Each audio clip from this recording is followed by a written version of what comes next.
Hi friends, today என்ன வீடியோனா பன்னீர் butter masala தாங்க செய்ய போகிறேன்.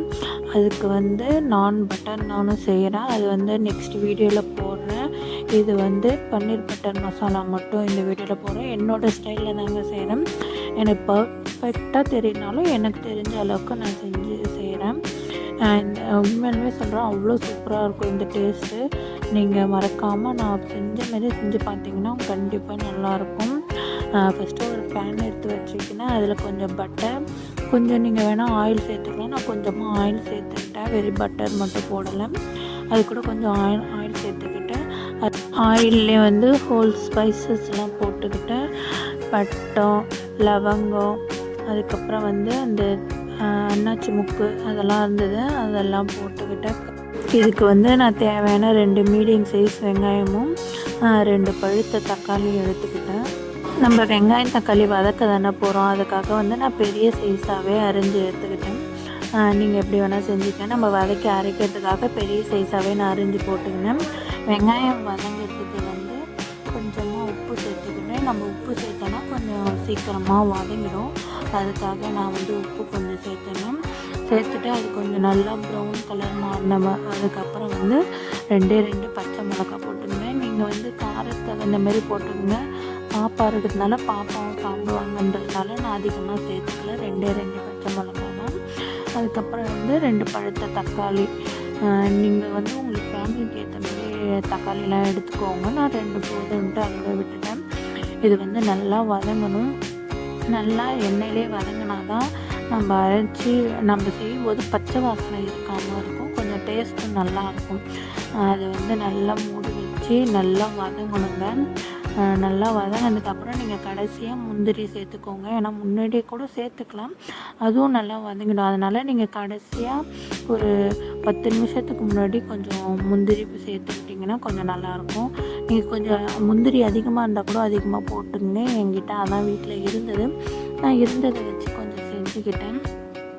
முந்திரி போட்டு அதுக்கப்புறம் கொஞ்சம் நல்லா வதங்கினதுக்கப்புறம் வெங்காயம் தக்காளியெல்லாம் நல்லா சுருள வதங்கிடும். இந்த டைம் ஸ்டவ் ஆஃப் பண்ணிவிட்டு நீங்கள் ஆற வச்சுருங்க. நான் ஒரு 10 நிமிஷம் ஆற வச்சு அதுக்கப்புறம் தாங்க ஒரு மிக்ஸி சேரில் மாற்றிக்கிட்டேன். ஏன்னா நம்ம சூடாக போட்டு அரைச்சோன்னா ரொம்ப மிக்ஸி சேரும் சூடாக இருக்கும். அதனால் நான் 10 நிமிஷம் ஆற வச்சுட்டேன். ஆற வச்சு எடுத்ததுக்கப்புறம் ஒரு மிக்ஸி சேரில் போட்டு அரைச்சிக்கணும். நீங்கள் மிக்ஸி சேரில் அரைக்கும் போது நல்ல வாசனை வருங்க. நீங்கள் அது நல்லா வதக்கினா தான் அந்த வாசனை வரும். வதக்கலைன்னா அவ்வளோ சீக்கிரம் அந்த வாசனை வராது. அது நல்லா மனம் வந்ததுக்கப்புறம் நம்ம ஒரு பேன் எடுத்து வச்சுக்கணும். அதில் கொஞ்சம் பட்டரும் கொஞ்சம் ஆயில் தாங்க சேர்த்துக்கிட்டேன். கொஞ்சம் பட்டர் கொஞ்சம் ஆயில் சேர்த்துட்டு ஆனியனை நல்லா பொடியாக நறுக்கி வச்சேன். நீங்கள் உங்களால் எவ்வளோ பொடியாக நறுக்க முடியும் அந்தளவு என்னால் எவ்வளோ தாங்க முடிஞ்சுது. ஆனால் நல்லா பொடியாக அது வச்சுட்டு அது கூட கொஞ்சமாக சால்ட்டு சேர்த்துக்கோங்க. அது அது வதங்கணும்ல, அந்த ஆனியன் வதங்கிறதுக்காக. அது கூட இஞ்சி பூண்டு பேஸ்ட்டு அது ஒரு 1.5 ஸ்பூன் போட்டுக்கிட்டேன். போட்டு அது நல்லா வதங்கணுங்க. ஏன்னா இஞ்சி பூண்டு பேஸ்ட்டு வாசனையும் போகணும். அது நல்லா வதங்கினதுக்கப்புறம் நம்ம அரைச்ச பேஸ்ட்டை சேர்த்துக்கலாங்க. அரைச்ச பேஸ்ட்டு சேர்த்து கொஞ்சமாக தண்ணி ஊற்றிக்கணும். உங்களுக்கு எவ்வளோ தேவையோ அதுக்கேற்ற மாரி நீங்கள் தண்ணி ஊற்றி அதை கொதிக்க வச்சுருங்க.